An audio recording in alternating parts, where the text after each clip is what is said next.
Afternoon.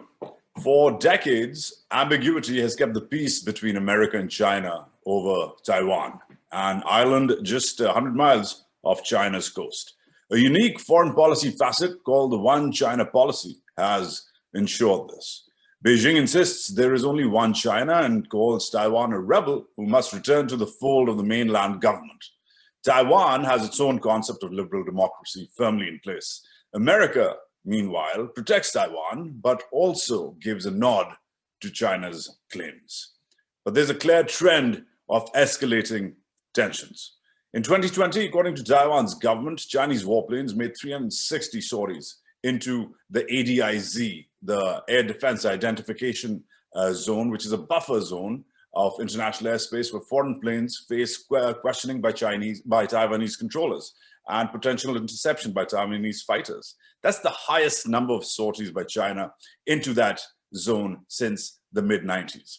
Meanwhile, America's national security team, new national security team, seems to be doubling down on its protection for Taiwan.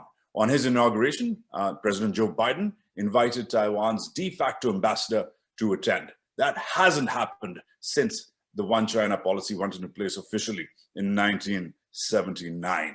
By his 4th day in office, the State Department, the Blinken State Department, had issued strong language in favor of Taiwan, warning China to stop intimidating the island.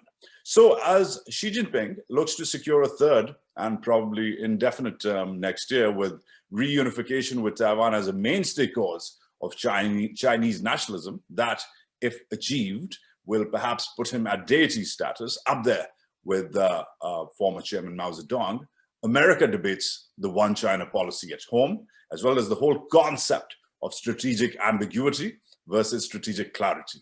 Protect Taiwan like it's an ally, or perhaps come to its aid in times of need, and whether there will be a need or not at all. This maybe not dilemma is posing one of the largest security and conflict questions of our time. Will the United States and China go to war over Taiwan? Welcome to Strait Narrow, a Nikkei Asia special webinar dedicated to navigating the tensions between Washington and Beijing over Taiwan. I am Wajahat S. currently in Washington, D.C. With me are my friends and colleagues. Derek Grossman is a senior defense analyst at the RAND Corporation, focused on a range of national security policy and Indo-Pacific security issues. He is particularly interested in China's relationships with Taiwan, Vietnam, Japan, India, Pakistan, the Pacific Islands, and the Koreas. Today, of course, we're concentrating on Taiwan. I must also add that, much like yours truly, Derek is a Michigan Wolverine. Go blue, Derek. Rachel Esplin-Odell is a research fellow in the East Asia program at the Quincy Institute and an expert in U.S. strategy towards Asia, Chinese foreign policy, and maritime disputes. She received her PhD in political science from MIT, where her dissertation studied the politics of how countries interpret the international law of the sea, which is a very, very hot and pertinent topic these days with the whole free and open Indo-Pacific narrative ongoing. She was an international security fellow at the Belfer Center in Science and International Affairs at the Harvard Kennedy School just a couple of years ago. She missed me at the Harvard Kennedy School, where I was at the Shorenstein Center, but it's good to see you, Rachel. Thank you for being here. And then, of course, there's the boss himself, my boss at least, Ken Moriyasu, chief desk editor of Nikkei Asia, who was formerly based in everywhere: Osaka, Sendai, Tokyo, Washington, Cairo, Beijing, Dalian, and New York. Ken's watched this straight and narrow region for years, though. He's been stationed in China and here in the U.S., and has a particular interest in maritime security. Thank you, all of you, for being here. Shall we kick things off? Derek, you have the floor. I'm going to start off with you. You have a couple of minutes to give us all your big picture idea. A famous weekly news magazine, everybody knows it, but I'm just going to, you know what, I'll just say it anyways. The Economist thinks that this is the most dangerous place on earth. I have a copy lying around somewhere. I think my dog chewed it earlier. But please tell me, do you agree? Is this the most dangerous place on earth? And what is your big picture idea about Taiwan? Well, thanks so much, Waj, and go blue. Thank you for that. I was going to talk a little bit about the current situation in the Strait and what the Biden administration is doing, but I'll start off with your question.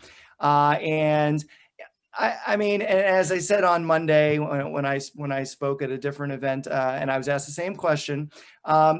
I think The Economist was being intentionally provocative with that cover, saying that Taiwan is the most dangerous place on the face of the earth, because the reality is today, Taiwan is a peaceful place, 23 million people, a democracy. It's under constant threat from China, but there is no kinetic war currently. I think the point of the piece was simply to say, obviously to draw on readership, right? But to say in the future, if things keep going the way they're going, China is increasingly coercive. It's putting diplomatic, economic, and military pressure on Taiwan.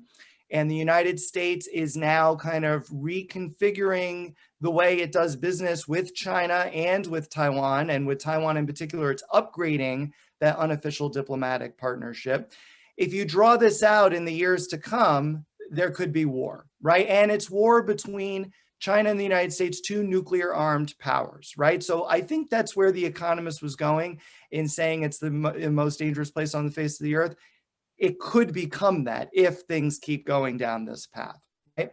Obviously, there are a lot of other places around the world that are, I think, way more dangerous than Taiwan right now. I'll leave it at that. But I mean, I think the broader picture goes back to China using this increasingly coercive approach, and then the U.S. responding to it in kind by upgrading that unofficial diplomatic partnership. And as you said in your opening, the Biden administration, I think, surprised everyone, including myself, when they invited the de facto ambassador to Joe Biden's inauguration on January 20th. And where did that come from? That came because Secretary of State Mike Pompeo, during the Trump administration, one of his last acts as Secretary of State was to do away with self-imposed contact limitations with Taiwan, right? And so the churn at the time was, well, the Biden administration is going to be very upset that the Trump administration kind of left this stinking fish for it to deal with. But in fact, as I argued at the time, and maybe a few others, right, it turned out to be correct that they are essentially just using that they are adopting that policy because there isn't really any kind of downside to not adopting it. And so they now are upgrading their interactions with the Taiwanese across the board. And that's really upsetting China, right? And so we're going to see how this dynamic plays out over time. There's lots of other examples of what the U.S. is doing with Taiwan. I mean, I think we're going to talk about it later, but Japanese Prime Minister Suga, visited the White House last month. Taiwan was mentioned in the joint statement, which was a really big deal. Last week, we saw the G7 statement, which of course includes the United States, that Taiwan should be able to participate in the World Health Organization and the World Health Assembly. So really, there's a lot going on in that relationship. And again, you want to talk about strategic clarity versus strategic ambiguity. Our policy for decades has been one of strategic ambiguity, right? We're not saying whether we would intervene if Taiwan was ever attacked by China militarily, right? Overall, polling over the last several years in Taiwan has demonstrated that the Taiwanese like strategic ambiguity. They don't want to see that change, right? There has been a debate in the last few months that maybe the United States, because of what China is doing, should consider strategic clarity. I personally think that would be a huge mistake. Not because, it wouldn't deter Beijing. I think it would deter Beijing, but because it would force Beijing to respond in the interim. And that response, I think, is really sort of an unnecessary response. So I'll leave it at that. I'll turn it over to Rachel and others. Rachel, hi, welcome again. So you heard Derek, you've read The Economist. I'm going to frame that dog-chewed cover story and we'll all convene years later to see what really happened. But I have a feeling that you do not agree with the cover page editors of The Economist, Rachel. Am I on the right track here? Yes, that's right. And I think that the big idea that I want to focus on is somewhat, maybe somewhat different than or a sort of addition to the narrative that Derek's just laid out, in focusing on why have things changed? Why has this tension increased? Why is it this increased anxiety about tensions in the Taiwan Strait? And I think that the core of the problem is in many ways not so much that China is increasingly relying upon coercion and military strategy because it's preparing, as Admiral Davidson of the U.S. Indo-Pacific Command has recently implied, it's preparing to sort of mount an invasion and forcibly reunify the two sides of the strait, or in Chinese parlance, reunify the two sides of the strait in the next 6 years. This narrative ignores a lot of the actual subtleties of what's taken place in recent years. And the core of the problem is, in fact, that China's strategy hasn't really changed, that they continue to approach Taiwan from the perspective of party-to-party relationships, where the Chinese Communist Party will only engage with the Kuomintang, the KMT, and they won't engage with the DPP party, which is the current reigning party in Taiwan, unless they accept some of the same previous consensuses that were established between the CCP and the KMT.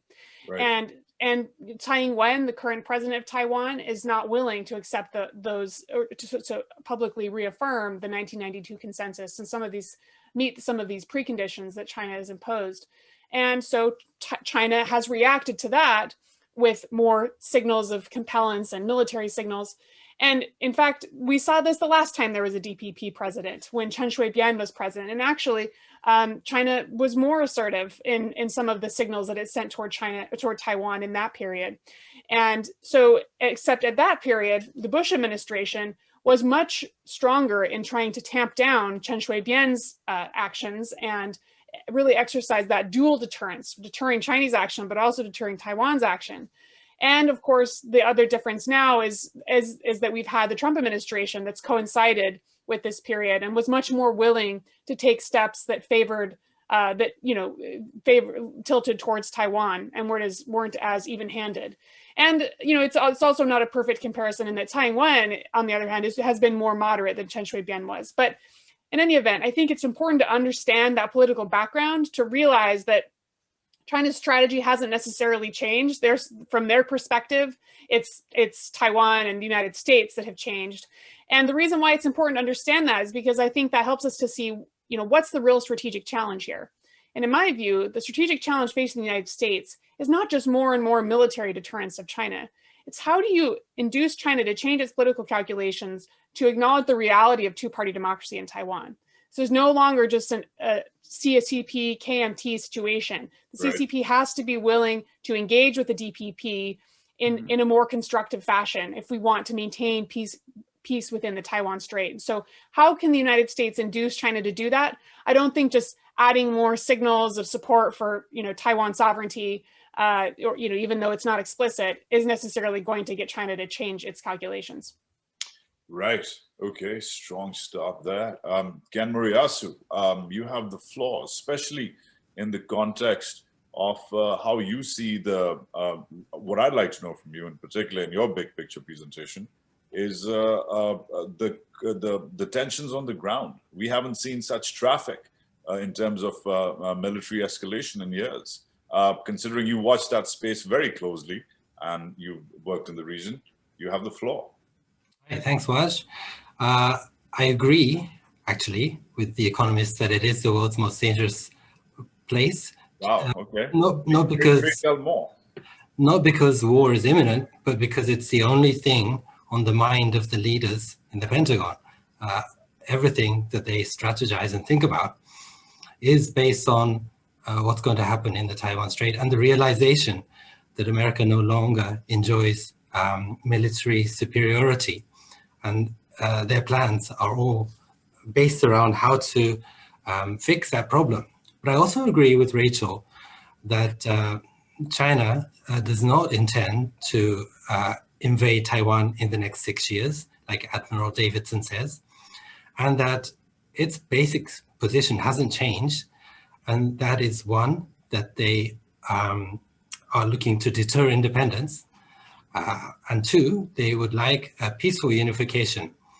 Peaceful could be changed with the word non-conflict or non-war unification, which doesn't necessarily mean peaceful. It could be a lot of diplomatic pressure, a lot of economic pressure, a lot of coercion, whether that could be called peaceful or not, but it would be not a situation that would lead it to a war with America. So that, I think, would be the Chinese position.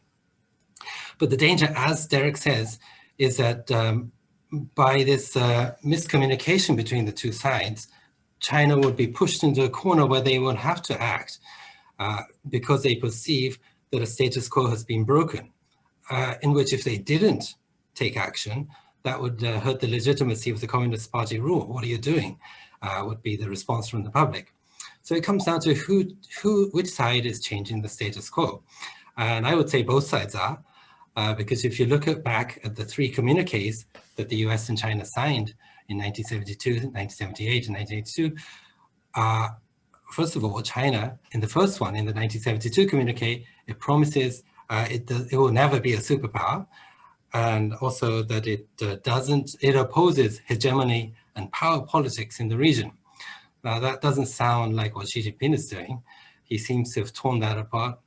On the American side, in 2 of those 3 communiques, they promise that they don't want 2 Chinas. They don't want a situation where there's one China, one Taiwan. And as Rachel has written many times, if the 2 sides were to unify peacefully, America would agree to that. Now, it seems that the American side has forgotten that promise, right? And the unprecedented incursions that Waj talked about in the ADIZ of Taiwan is probably a warning from the Chinese side to Washington that this is the red line, you should not cross it. So it's just a warning and not a provocation, but from the American side, it looks like provocation and a clear changing of the status quo. So that's why they're taking action. But to go back to Rachel's point, why is China doing this? This is because like last July, the former Taiwan President Lee Teng-hui died, and then America sent officials there. So that was kind of a provocation that led to more of these ADIZs. So it's a lot of back and forth. So I'll leave it at that. Right. So speaking of back and forth, good operative word for me to carry on. I'm going to get into my own Q&A, and because you guys are the experts, I'm going to keep it very simple. There's a larger narrative being built up about the actors involved here. Derek, this one's for you to start, and then we can all dissect this in different stages. There's a whole narrative being built up about Xi Jinping, that this is his moment, this is his century, the 100-year anniversary of the CCP is coming up. He's seeking a 3rd and possibly indefinite term. He's got ambitions beyond like Mao-level ambitions. His speeches, his body language. There's a lot of Kremlin watching here. Everybody's watching him very, very closely. Now, he hasn't openly said, good morning, China, I would like to invade Taiwan by next year. He hasn't said that to anyone. But there's been a lot of implications which Western analysts have been inferring. There's been, for example, that 2019 speech when he talked about how it is important to reunite. He's also had other sorts of messaging backed up by Chinese state media, which presumably would not be doing what it is supposed to be doing, which is talking about escalations and reunification without orders from or blessings from a higher power, which basically start from Xi Jinping himself. Tell us about what you think of Xi Jinping. And then, Rachel, I'm going to ask you, just to prepare you, I'm going to ask you the same about the Biden administration and the local politics, the US politics on the ground here. But Derek, is Xi Jinping onto something here, or are we just taking him a little too seriously as far as Taiwan is concerned? Well, you know, I mean, so when I was in the intelligence community, it feels like a long time ago, it was about 6 years ago, but one of the questions that we would always ask ourselves is, when Xi Jinping wakes up in the morning, what is the first thing he thinks about? All right, what's at the forefront of his mind? Is it Taiwan? Because if it's Taiwan, then we're going to have a problem on our hands. What I have seen in the last few years is that it's probably not Taiwan. In fact, I can almost guarantee you it's not Taiwan. He is much more concerned about preserving the stability of his country through socioeconomic development, no threats to the Chinese Communist Party rule of China. So, you know, it's not just Taiwan is important, but there's also obviously Hong Kong to worry about, Xinjiang, what's going on in Xinjiang, Tibet, right? China spends approximately a third of its budget on domestic security. So it's not even just policing those areas that, you know, are viewed as restive, but it's also monitoring and trying to control the political speech of your entire country. China borders 17 different countries, many of whom, maybe most of whom, it's not friendly with. Okay, so China has destroyed its environment, okay? They have huge demographic problems. We saw a couple of days ago, there was a report that according to the latest census in China, that their population is aging and is actually decreasing now. There are just enormous challenges that China is going to have to deal with going forward. I mean, look what the one-child policy did, right? And now the mismatch between men and women and what that means going forward for your population, right? So, and there's lots of things I haven't mentioned, okay? So when so the point is, when Xi Jinping wakes up in the morning, I don't think Taiwan is the first thing he's thinking about. However, okay, as the Biden administration continues to strengthen ties with allies and partners, and including a de facto, you know, ally in Taiwan, Xi Jinping is going to feel forced to respond to that, okay? But China is also doing things like, and it's hard to do this, right, to like kind of put Xi Jinping and China, Taiwan in a vacuum apart from the US. But let's try to do that for a second, right? When you look at Xi Jinping's January 2019 speech, which I believe you referenced, right, and that was the 40th anniversary speech to Taiwan compatriots, he essentially conflated the 1992 consensus with the one country, two systems arrangement, which really hadn't been done in the past, okay? For those who don't know, 1992 consensus is an alleged agreement between the Chinese Communist Party and the Nationalist Party in Taiwan, the Kuomintang, that recognizes only one China, the existence of one China, which is Communist China, and that Taiwan is supposed to be a part of that, right? But with different interpretations is what the KMT said later, right? So we agree that there's the existence of one China, but we agree to disagree on what that one China is. Of course, Communist China is saying it's Communist China. The Republic of China is saying, well, no, it's maybe Republic of China. It's a different thing, right? That's 92 consensus. One country, two systems is there's one China and Taiwan is going to be part of that, and can have a separate political and economic system, just like in Hong Kong, just like China, Hong Kong, or China, Macau, right? So now Xi Jinping is saying those are one and the same. Previous Chinese leaders like Hu Jintao, for example, would allow the KMT to get out there in front of the microphone and say one country, but two different interpretations, okay? Xi Jinping saying no more different interpretations. It's one China. So I think that's concerning. Right. Okay. Fair. Based on that concern, Rachel, I'm going to try to pivot your attention to the new administration here.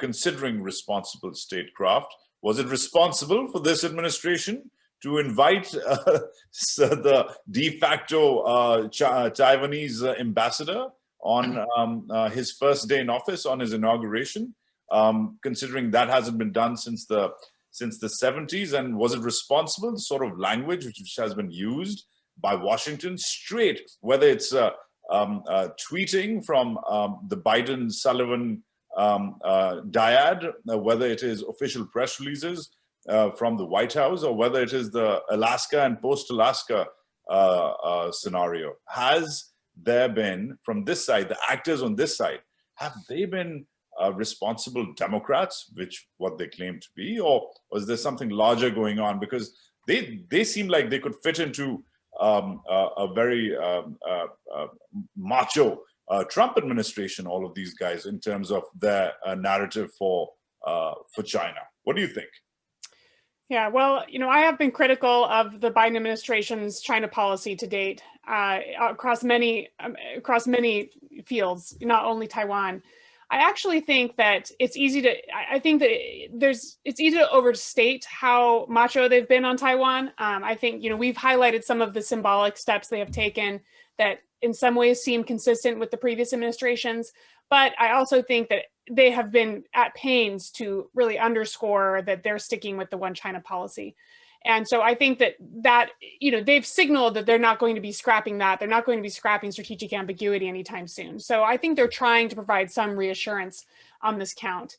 And, although they have, reevaluated some of those protocols and loosened some of them, they've also kept many of them in place, and they're not going back to the Pompeo approach to, again, Pompeo sort of did it so last minute. It's unclear what his approach ultimately would have evolved to, but in terms of removing all those restrictions, but they're not going back to a complete removal of all restrictions. So I think that they've tried to maintain some balance in the Taiwan policy.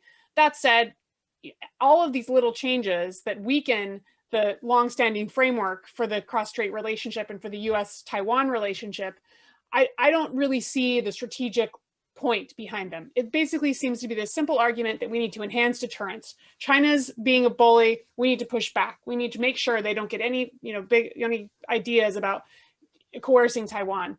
And whereas, as I stated earlier, I don't really think that's the core of the problem. I think we're misperceiving the nature of the problem, and that actually we need to be thinking of a strategy that entails not only deterrence, not only these sort of signals of support for Taiwan, but also send signals to China that they don't need to be moving towards more aggressive action because they don't have anything to fear that we're going to recognize Taiwan independence or commit to permanently keeping Taiwan separated from China in ways that would really undermine our longstanding strategy. So I think we need to be more robust in signaling that we will have this more balanced approach if we want to get China to change its strategy. It has to have that combination of deterrence and sort of reassurance. Right, Rachel, but I'm going to quickly follow up because that stirs a topic close to my heart, which is the People's Liberation Army Navy, the plan, which has just till of last year officially crossed the U.S. Navy as the largest force in the world. How do you tell the PLAN to calm down? Everybody calm down when they've got 350 warships and more under commission. How do you tell an escalating force like that, saying, hey, guys, it's all good. Well, we're going to do this and we're going to do this together. How do you talk to that sort of military buildup? Rachel. So, yeah, I think this is a great question, in part because it illustrates something that a lot of people miss when looking at the cross-strait dynamic. China's military over the last decade in particular has evolved away from being exclusively focused on Taiwan. They've actually sort of decreased their relative emphasis on short-range ballistic missiles and on amphibious landing vehicles, and invested more in longer-range capabilities that are intended to target U.S. bases in the region to prevent the United States from posing a threat to the United States or to China or intervening in a Taiwan conflict, sure, but also so that they can secure their supply lines and their sea lines of communication that they depend upon for their sort of domestic economic health. So they're becoming more like a sort of US-like or normal military power, even though they still are far behind the United States in terms of global military strength. And so I actually think that, of course, Taiwan is still the primary military mission for the PLA, but they're increasingly approaching it from a slightly different perspective. Invasion is not, we overly focus on this risk of invasion. China has a political strategy for unification with Taiwan that has military components, but I don't think the PLA Navy is sort of itching to stage an invasion against Taiwan. That would be ruinous. And in fact, since it's not guaranteed to succeed, the very last thing that the PLA Navy or that the Chinese leadership more generally would want is to try and lose to invade, against Taiwan. And so I think that that's, really sort of low down on their to-do list, if you will. Gotcha. Okay. All right. Ken Moriyasu, I have a feeling that you want to talk about the PLA Navy, especially its very focused efforts over the last few years to not just practice a Taiwanese invasion, but also take out strait-based U.S. assets or region-based U.S. assets, whether it's U.S. forces in Guam, whether it's those destroyers which are floating around in the South China Sea and the East China Sea. And then, of course, I also have, I must go back to Rachel's first point, very important point, about strategic ambiguity versus strategic clarity. And I know based on your reporting and understanding, you think that there is a need or rather the Americans think, the administration thinks that there might be a need for strategic clarity right now because ambiguity might not work or might carry on. What do you think? Well, on the issue of strategic ambiguity, I think it's very important that Biden himself hasn't said anything about it. People around him, Congress certainly has made suggestions. Kurt Campbell is trying to tame that down. But I think it's important because when the American president does take a stand, that's going to have huge implications that last for decades. Almost 50 years to this day, Henry Kissinger made his secret trip to Beijing in 1971. Then weeks after that, Nixon, in the summer of 1971, announced that he will be going to Beijing the following year, which shocked the world, including Japan. And countries like Japan rushed to establish diplomatic relations with China itself. And then, as a result, ditched its relations with Taiwan. And that Nixon stance has cemented the structure, the diplomatic structure we live in today, and that has lasted 50 years. Now, 50 years, fast forward 50 years, the situation has changed dramatically. China is now a near peer competitor to the US, and it could be time for the US to change its strategy. If it does change its strategy, if Biden does take a new stance on China, that's going to last for decades to come as well. Now, in terms of the PLAN, the plan, the Navy, I think whatever its true intentions are kind of doesn't really matter at this stage because the Americans are so worried at the realization that they cannot win in the Taiwan Strait. Reportedly, the Pentagon has conducted multiple war games, and for 18 or 19 consecutive times, the Americans lost and couldn't prevent the Chinese invading and occupying Taiwan. So that's scary for the American side. Apparently, a battle in the Taiwan Strait would be primarily through submarines because every single American surface ship will be sunk by the Chinese missiles. That's the kind of thinking, the strategy of the war games that the Americans are currently thinking. So like I said in the opening, everything around the strategy, especially in the Pentagon, is based around how to fix that problem. And to do that, they need to disperse their bases and fleets around the Indo-Pacific. Right now, they're centered in Yokosuka and South Korea and Guam, but they want a dispersed force, especially in the islands around Taiwan. They also need land-based long-fire missiles that can break the anti-access area denial A2AD strategy of China. So for that, they're going to have to really talk with Japan and Australia to base these dispersed forces and the long-range missiles. And perhaps even other partners like Singapore and India in terms of restructuring the fleet numbers. All right, pivoting back to you, Mr. Grossman. I'm hearing conflicting ideas here, which is good. I'm hearing that the PLAN is going to take over the world. But B, I'm hearing that diplomacy will prevail. And C, I'm hearing that China has other problems ongoing. And Xi Jinping doesn't wake up every day saying, when am I going to take over the Strait? So that's possibly good news as far as global peace is concerned. But Derek, just to open it up a little more, what is a doomsday scenario as far as you and Rand Corp are concerned? When you guys wake up and gals wake up in the morning, what is your doomsday scenario for the China versus Taiwan versus US triad, which is a bit of a mess these days? Yeah. Well, before I get to the doomsday scenario, let me just say that, in response to your earlier point. So, I mean, again, when we go back to the 19th Party Congress speech that Xi Jinping made in October 2017, he talks about how he wants the PLA. 2019. Was it 2019? I think. No, it was in 2017. It was the 19th Party Congress speech in October 2017. Right. Yeah. Okay.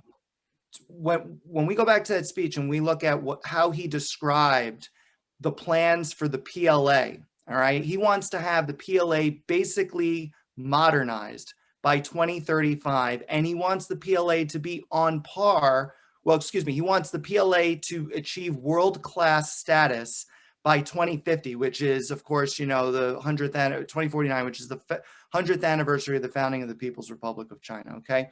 There's been a lot of debate about what those two markers mean. At RAND, at least, and I haven't polled the audience on this, but in talking to my colleagues, most of them, I think, would agree with me to say that by 2035, China wants to be able to fight and win a war within that first island chain. And Taiwan is part of that first island chain. Okay, not fight to a stalemate, okay, and definitely not lose, but fight and win a war by that time. By 2049, 2050 timeframe, they at least want to be on par with the U.S. military in terms of global power projection, maybe even beyond the U.S. military by that point. And Xi Jinping, and I should have mentioned this in my last part of my remarks, he wants to stick around to see this. Okay, he doesn't want to just get a third term. He wants a fourth and a fifth. He wants to keep going with it. He wants to actually be there in 2049 to basically complete China's 100-year revitalization after the 100 years of national humiliation. And part of that 100th anniversary of the founding of the People's Republic of China is to bring Taiwan into the fold. So I don't want to, diminish Taiwan in any way. When I was saying earlier about when he wakes up, what's the first thing he thinks about? It's not Taiwan right now, but I think as we get closer to that 2049 marker, he's going to want to be standing there. He'll almost be 100 years old by that point, but he wants to be standing there applauding with the other leaders and saying, we did everything we said we would do, and as part of that, we brought Taiwan back into the fold. So at RAND, when we look at that doomsday scenario, it gets closer and closer as you get to 2049. Okay?